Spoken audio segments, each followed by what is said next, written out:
मुख्यमंत्री के गांव में जाने में सारा पोल खुलेगा। ऐसा इसलिए किया जा रहा है कि एक डर है, भले ही वो प्रशांत किशोर क्यों न हो, वो अगर कल्याण बिघा जाना चाहते हैं तो उनको रोकने का क्या तात्पर्य है। कोई नहीं घुस सकता है, कुछ नहीं। जनसुराज के लोग जाएंगे तो क्या पता वो प्रश्न कर दें कि भाई ये 3 डिसमल जमीन की क्या हालत है। कुछ भी अंदर झोल है, पता चल जाएगा कि ये जो व्यवस्था जो सुधारी गई है ये खोखली है। आपका निष्कर्ष भारत के साथ और मैं हूं मनोज चतुर्वेदी। नीतीश कुमार के गृह गांव कल्याण बिघा प्रशांत किशोर पहुंचते हैं, लेकिन पहुंचने से पहले उनके गांव के लोगों को हाउस अरेस्ट कर लिया जाता है।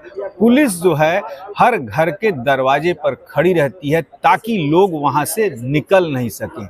मीडिया को भी कहीं ना कहीं रोकने की कोशिश होती है कि मीडिया भी सारी कुछ चीज़ें नहीं दिखा पाए। लेकिन सबसे बड़ी बात यह है कि अस्पतालों से लेकर स्कूलों तक मीडिया को रोका क्यों जा रहा है, मीडिया को कुछ दिखाने क्यों नहीं दिया जा रहा है, मीडिया को कैमरे में कैद क्यों नहीं करने दिया जा रहा है। और इसी पर हम बात करेंगे। हमारे साथ इंदु सिन्हा है। इंदु जी, क्या कारण है कल्याण बिघा में हाउस अरेस्ट?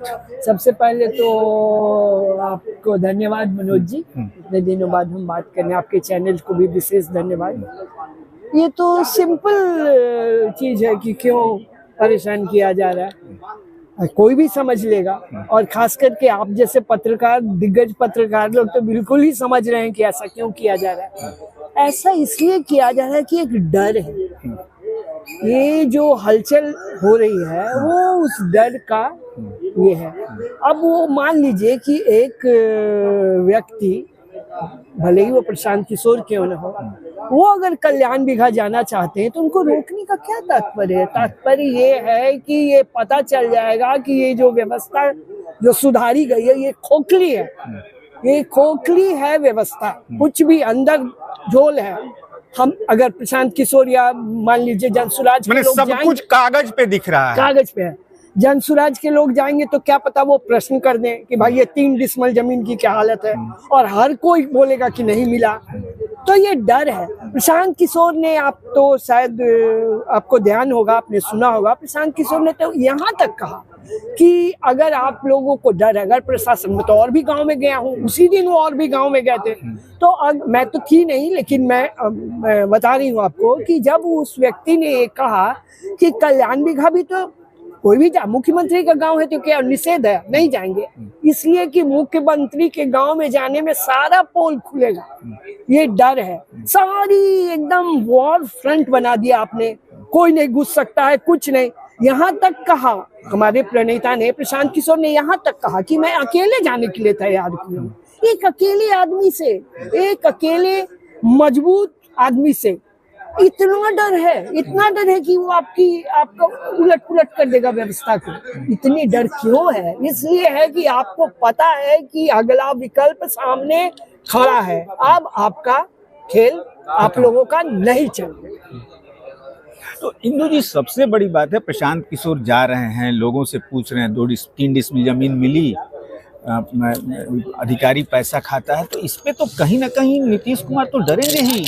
हाँ, पोल खुल रही है। और लेकिन जो सरकार, जो बड़े बड़े दिग्गज नेता 6 महीना पहले कहते थे कि कौन है प्रशांत किशोर, हम इसे नहीं जानते हैं, उस प्रशांत किशोर से इतना डर आखिर क्यों? इसलिए कि सबको पता है कि यही व्यक्ति है जो बिहार के नक्शे को बदलने वाला है, यही व्यक्ति है जो सुचारू रूप से बिहार की सरकार तब चलेगी, सब काम सुचारू रूप से होंगे, जनता इनके साथ है, पूरी जनता इनके साथ है। एक अगर लालू जी के भाषा में बोले तो महारैला इनके साथ, रैली इनके साथ है। सब लोग, जितने बुद्धिजीवी हैं, जितनी महिलाएं हैं, जितने यंगस्टर हैं, सब उनके साथ हैं। इसलिए ये डर है कि अब तो ये आने वाले हैं, जितनी देर तक बचा के रख लो अपने क्षेत्र को, जितने देर हम बचा के रख लेंगे, इसी फेरे में लगे हैं। और इसका कोई कारण नहीं है, तीसरा विकल्प आ चुका है। और प्रशांत किशोर ने एक टीवी इंटरव्यू में कहा है कि मैं अभिमन्यु बन के बिहार बदलने आया हूँ, अपने आप को बर्बाद भी कर लूंगा तो मुझे कोई गम नहीं है। क्या कहिएगा इस? बिल्कुल, प्रशांत किशोर ने ये कहा ही नहीं है, वो अक्षरशः इसका पालन कर रहे हैं। वो पालन कर रहे हैं। वो क्या जरूरत थी कि हम 248 पे 243 पे हम खड़े होते? कोई जरूरत नहीं थी। जितना मजबूत, जितने जगह मजबूत थे हम वही करते, लेकिन नहीं, उनका कहना है कि या तो अर्श में या फर्श पे। तो वो सही में अभिमन्यु है, वो अभिमन्यु जो बेधने आया है इस किले को। लेकिन ये भी कहा इंदु जी उन्होंने कि या तो मराएंगे या तो निकल के जाएंगे। बिल्कुल बिल्कुल, उनको डर नहीं है। अब उन्होंने ठान लिया है, और ये ठान लिया है कि बिहार को बदलना है। और क्या बोलते हैं, वो तो कहते भी नहीं है कि हमको वोट दीजिए। हम कभी भी हम लोग ये नहीं कहते कि आप सोचिए, आप अपने बच्चे का मुख देखिए, आप देखिए कि इस छठ के बाद आपके बच्चे आपके साथ रहेंगे, आपका घर खुशहाल होगा, तब आप हमको वोट दीजिए। आपके लिए अगर हम रोजगार लाके देंगे, तब कर रहे हैं, हम अभी ही कर रहे हैं। अभी हम नहीं आए हैं सत्ता में, लेकिन रोजगार और इसके पे तो काम करना, सच बोलिए तो शुरू ही हो गया है। इस तरह से योजनाएं चलाई जाए। सुरक्षा खत्म हो चुका है बिहार से।